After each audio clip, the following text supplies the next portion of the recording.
Yo, yo, yo, what's going on, peoples? It's your boy, Truckin' Chubby, aka Clarence Hampton III, or Clarence Hampton III, aka Truckin' Chubby, back with another video. Like and subscribe. Yeah, come on for the ride. Yeah. What up, y'all? What's going on? Great Sunday to some of y'all, man. Yeah, man, I'm out here. Just got my coffee and everything. I done take care of the kids. Just wanted to come talk to y'all about the Bethune-Cookman situation. Things is looking up, y'all. Things is looking up. Now, as we all know, they had a town hall. Those that's been following it. They had a town hall, Roland Martin. I think it was productive.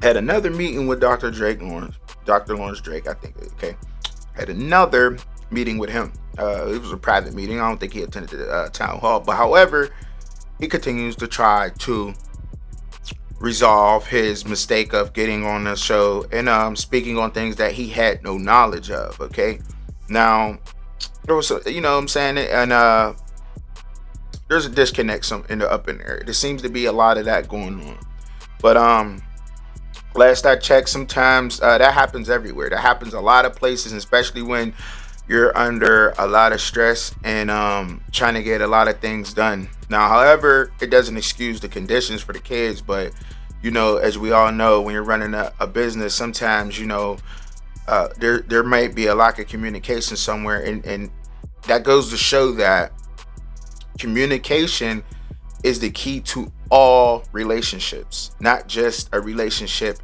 with your significant other, with your partner, with your family members, with your co-workers. Communication is important, and being able to communicate is important, because if you have a better, anybody that likes their job, loves their significant other, and can't get enough of them, or their cousins or anything, think about it. You all have a good communication with that person or persons. Y'all all have that's good communication. You know what I mean? So just think about that for a second. Now, it doesn't excuse, like I said, it doesn't excuse the things going on with the students, but it seems to be that he's putting his students top priority on getting these things checked out, the air conditioning in the dorms during the summertime, or if the heat gets too hot, for them to have control over that. They want to get in the building a new stadium for them, practice field, so forth and so on. And I think it's going to happen. I believe that it's going to happen. And man, it just is great how through all the chaos that has been going on, that we're able to band together in the end and resolve issues. I really hope that the old alumni can get with this board of trustees, even though they seem to have a big disconnect there. I hope that some type of resolvement can come in, and they can definitely resolve what's going on there, because it doesn't hurt any of you guys going back and forth. It falls back on the students and the future students of BCU. Okay, no, I didn't go there, but I am an African American male, and I have children that I want to attend HBCUs. You know what I mean? And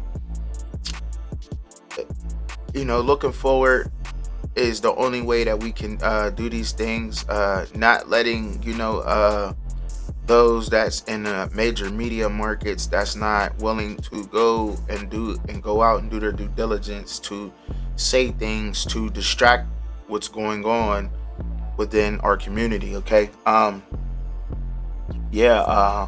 also seen that off script TV, he actually went down there and spoke to a couple of students, and I'm pretty sure that he would agree with me too, with saying that there's some type of disconnect going on down there, that communication needs to be resolved. But however, things are moving forward. There's a lot of things that they need to attend to on a campus. Security seems to be an issue. But all in all, man, I'm glad to hear the good news, man. And and see what's going on to with that school, So hopefully, moving forward, the money that they get will be put in the correct places. Now, I am excited to talk about football because I love football. All right, that's my thing. That's my thing. Football is my jam. You know what I mean? So, man, football. The football team got a new head coach. Raymond Woody Jr. Okay, don't know too much about him. I know he attended back in the 90s, early 90s. I think he played linebacker. Had like 14 sacks. This is just quick.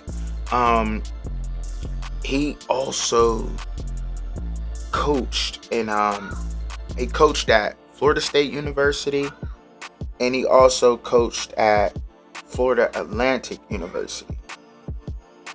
So it came after, and that he coached at Florida State first, and back in 2018, 2019 season. Then he went 2019 season, 2020 season at FAU. So he took a step down, if you ask me. But before that, he'd been around a couple Power 5 programs here or there under certain coaches.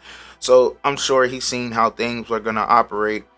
But the digging that I did, the little bit of, the research that I've done so far, I see a lot of inconsistencies with his defense and his linebackers, man. Oh, man.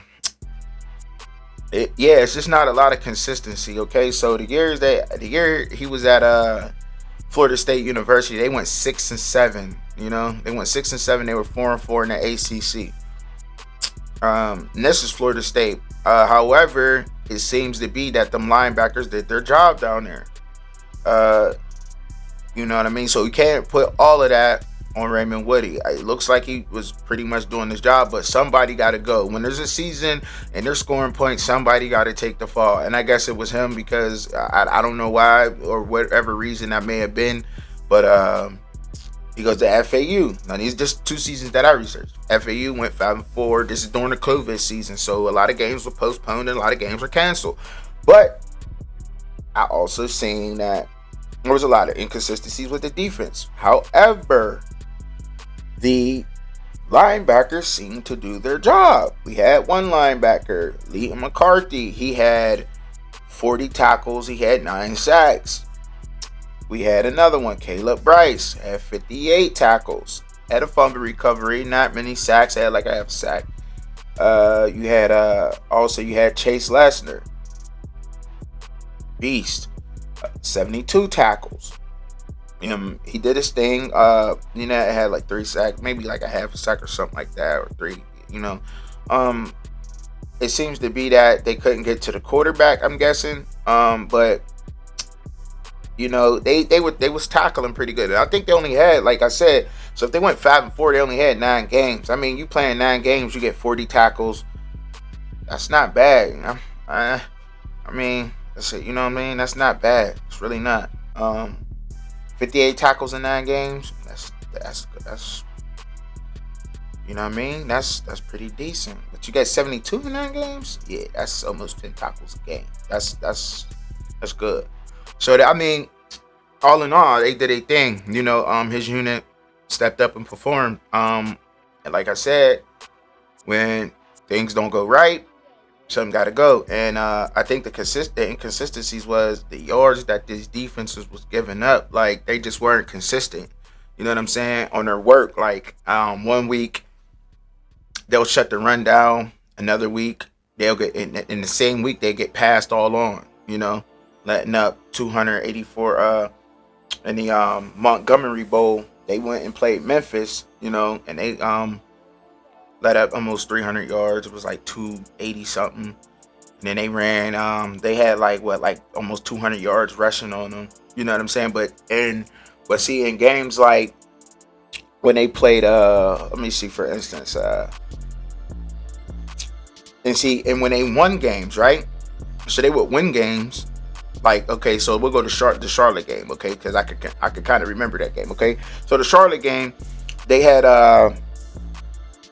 they let up like 300 something yards, like 315 yards passing, and 120 yards rushing, and that's against Charlotte. You know what I'm saying? So, and they won that game. They won that game.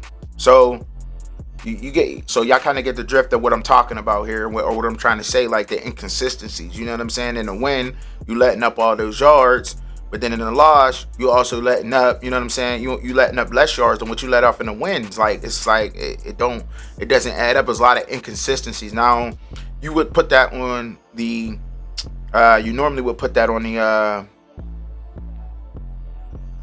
you normally put that on the secondary. You know what I'm saying? The secondary, because they're getting cooked. Passing yards, so forth and so on. But they also let up some rushing yards too. However, that season, that he was at FAU, they did go to a bowl game. They lost the bowl game to Memphis. They got smacked around.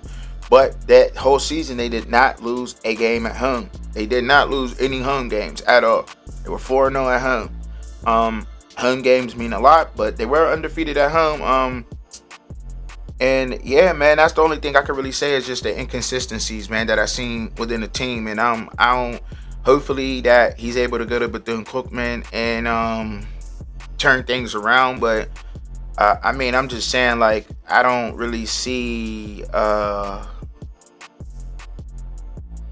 It's just unfortunate. Hopefully he could bring in some people in there that can help the students, with gear and so forth and so on, man. But my overall assessment on it, man, I think that it's gonna be tough there. I don't think it's not gonna happen overnight. He gonna have to get a feel for the SWAC. He gonna have to get a feel for the SWAC and coming in there. It may not happen overnight. However, he does have big connections in that world. So, in the college football, he's been out there for like 13 years around teams. He was under some great coaches out there, Oregon, Western Kentucky. I mean, there was a lot of good coaches that he's been around. So, and he's been around those Power 5 programs. So I'm sure he knows how to run a proper football program, and that is the important thing there. So, regardless if Bethune-Cookman win 10, or they win all their games or not, you know what I'm saying? As long as we're able to watch Bethune-Cookman cook, you know what I'm saying? As long as we're able to watch them get in there and get the business now and do business. Do I think the players should play this year? Absolutely. I think the players should definitely play this year. You know what I mean? Through all of this adversity, that is going to show a lot of what y'all character. You know what I mean? And I believe that this is going to be a hell of a thing to put on y'all college resume, man. When they ask y'all your life experience, I was there at Bethune-Cookman in 2021, 2022, 2023, where all of that stuff was going on and it hit the media. And I stayed and I got my academics right and I balled out. You know what I mean? Because they got a decent quarterback there. So, that's where it started at. You got to have a decent quarterback in the SWAC. Everybody in the SWAC can run. You can run the ball. I don't know, but Elkhorn, they was running that rock. They be running that rock, boy. You know what I'm saying? I don't know. They be running that rock, though, And I had to get serious right there because he do. That running back ball, you know what I'm saying? But we could run the ball there. We got athletes, you know what I'm saying? It's about time we start bringing in some of them big boys, getting some of them big boys down there. And getting to work, man. Making these games a little bit more exciting, man. Pass the ball around, I think that's why Jackson was all right like that because Shador was able to toss that rock. Now, there's a couple quarterbacks in the SWAC, man, that could throw that thing, man. FAMU's quarterback could throw that thing. So we gonna see what Bethune-Cookman do, man. But I'm excited to see the season. I'm definitely glad that we pulled together. That shout out to Roland Martin for going down there and doing this thing. Shout out to Offscript for going down there and doing this thing. Hopefully this video reaches y'all, man. You know what I'm saying? Subscribe, like. I'm trying to get one out a week. And until the next video, y'all stay blessed. Never stress. You hear me? Let's get it out here.